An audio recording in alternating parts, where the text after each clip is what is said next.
Relatos de Belcebú a su nieto, de George Ivanovich Gurdjieff. Capítulo 12. El primer gruñido. Un rato después, Belcebú reanudó su charla de este modo. Recuerdo cierta historia relacionada con estos anatemas que puede proporcionarte un material sumamente útil para comprender el extraño psiquismo de estos seres tricerebrados que habitan aquel planeta que tanto te interesa. Y lo que es más, esta historia puede tranquilizarte en cierta medida y brindarte alguna esperanza de que aun cuando estos peculiares seres terrestres llegaran a tener conocimiento casualmente de tu injuria y te anatematizaran, no te ocurriera después de todo nada demasiado malo. La historia que voy a narrarte tuvo lugar hace muy poco tiempo, entre los seres tricerebrados contemporáneos, y se originó en la forma siguiente. Vivía en una de esas grandes comunidades un pacífico ser ordinario de profesión escritor, según se la llama en aquellos lugares. Sabrás que en edades remotas podían encontrarse todavía ocasionalmente seres pertenecientes a esa profesión capaces de inventar y de escribir cosas realmente propias de ellos, pero en épocas más recientes los escritores que entre los terráqueos pululan, especialmente entre los contemporáneos, se han limitado a copiar toda clase de ideas de los muchos libros ya existentes, y uniéndolas todas en una nueva disposición, hacen así libros nuevos. Para esta tarea, estos escritores han preferido los libros procedentes de sus antecesores remotos. Es necesario notar que los libros escritos por los contemporáneos constituyen en su conjunto la causa principal de que la razón de todos los demás seres tricerebrados se vuelva día a día y cada vez más, como dice el venerable Mulá Nasruddin, pura tontería. De modo pues, querido nieto, que el escritor contemporáneo de quien comencé a hablarte no era sino uno de tantos, sin ningún rasgo distintivo peculiar. Una vez terminado uno u otro libro, comenzaba a pensar en lo que habría de escribir a continuación, y con esta perspectiva se dedicaba a buscar alguna idea nueva en los libros de la llamada biblioteca, provisión esta de ideas de la que ningún escritor actual puede carecer. Mientras hacía esto, llegó a sus manos un libro llamado Los Evangelios. Los Evangelios es el nombre que allí le dan a un libro escrito en épocas pasadas por ciertos individuos llamados Mateo, Marcos, Lucas y Juan, sobre Jesucristo, un mensajero de nuestra eternidad enviado a aquel planeta. Este libro se halla ampliamente difundido entre aquellos seres tricentrados que se conducen teóricamente de acuerdo con las enseñanzas de este mensajero. Habiendo caído este libro en manos de nuestro escritor, a este se le ocurrió de pronto: ¿por qué no habría yo también de escribir un evangelio? Como pude comprobar por otras investigaciones que debí realizar por otras razones completamente ajenas al caso, resultó ser que después de esta primera idea nuestro terráqueo siguió razonando de esta forma: ¿soy yo acaso peor que aquellos antiguos bárbaros, Mateo, Lucas, Marcos y Juanito? En todo caso, yo poseo más cultura que la que ellos nunca poseyeron, de tal modo que podría escribir para mis contemporáneos un evangelio muy superior a los de ellos. Decididamente, es absoluto necesario que escriba un evangelio, puesto que los pueblos contemporáneos llamados inglés y norteamericano tienen una gran debilidad por este libro, y las libras y los dólares que ellos utilizan se cotizan actualmente muy bien. Entonces, dicho y hecho. Y a partir de ese día se dedicó a trasladar su sabiduría al nuevo evangelio. Pero cuando este estuvo terminado e impreso, solo comenzaron todos los demás hechos vinculados con el nuevo evangelio. En cualquier otra ocasión, quizás nada hubiera pasado y este nuevo evangelio habría dormido inadvertido en algún estante de alguna biblioteca de algún bibliómano, indiferenciado entre la multitud de libros que en aquellos lugares contienen verdades semejantes. Pero afortunada o desafortunadamente para este escritor, sucedió que ciertos seres dotados de influencia, pertenecientes a aquella gran comunidad en la que él vivía, venían precisamente de tener una negra suerte con lo que se llama allí ruleta y bacará, reclamando por consiguiente cada vez más dinero, como ellos dicen, de los seres ordinarios de la comunidad, Por lo cual, gracias a estas insólitas exigencias de dinero, los seres ordinarios de la comunidad despertaron por fin de su sopor anterior y empezaron a abrir los ojos.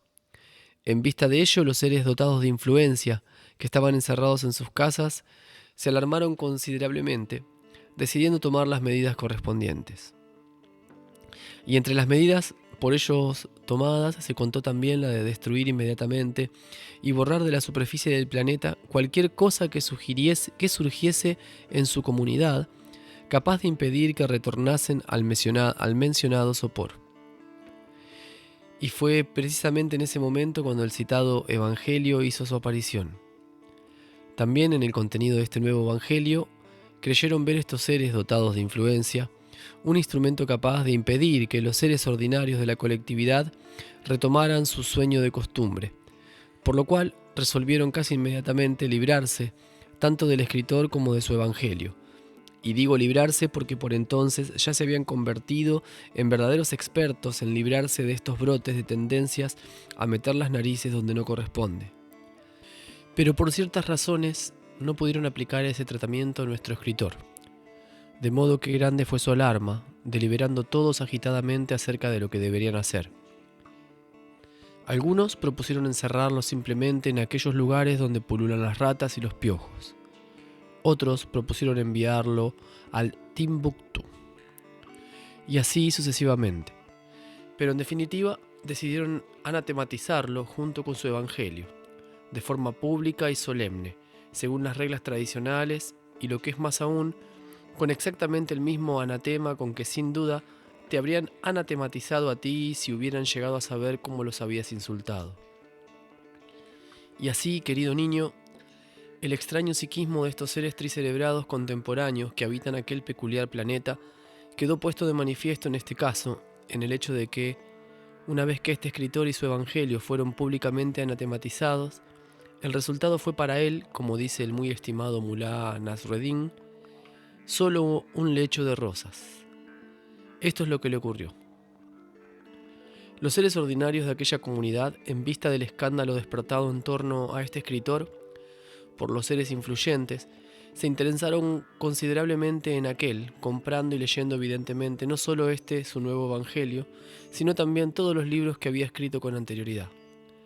Por ello, como siempre sucede con estos seres tricerebrados que habitan aquel peculiar planeta, todos los demás intereses de los seres pertenecientes a la mencionada comunidad cedieron gradualmente su lugar a este más reciente, pensando tan solo en este escritor. Y como siempre sucede también, mientras unos lo alabaron, elevándolo por los cielos, otros lo condenaron, y el resultado de estos juicios exaltados y contradictorios fue que el número de personas interesadas en él y su obra siguió en aumento, no solo entre los seres de su misma comunidad, sino también entre otros seres pertenecientes a otras colectividades.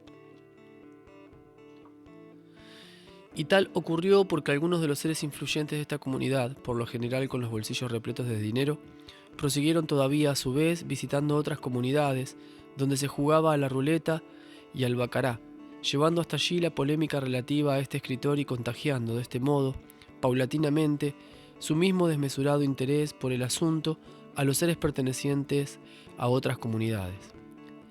En resumen, debido al extraño carácter de su psiquis, resultó entonces que poco a poco el nombre de nuestro escritor se convirtió allí, incluso mucho tiempo después de haberse olvidado su evangelio, en uno de los más conocidos en todas partes, entre los de los escritores más reputados. En la actualidad, cualquier cosa que escribe es arrebatada por el público que la devora ávidamente, tomándola por la verdad definitiva. No hay en la actualidad quien no mire sus obras con la misma veneración con que los antiguos calquianos escuchaban las predicciones de su sagrada pitonisa. Es interesante notar aquí que no sería posible encontrar actualmente una persona que no conociese a este escritor y que no lo alabase como a un ser extraordinario. Pero si preguntáramos a cualquiera de estos panegiristas cuáles son sus obras, comprobaríamos, claro está, que si se decidiesen a confesar la verdad, que en su gran mayoría no han leído uno solo de sus libros.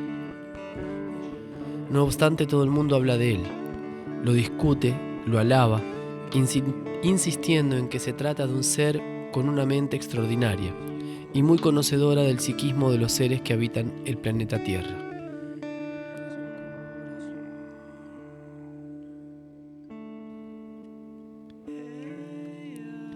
Fin del capítulo 12.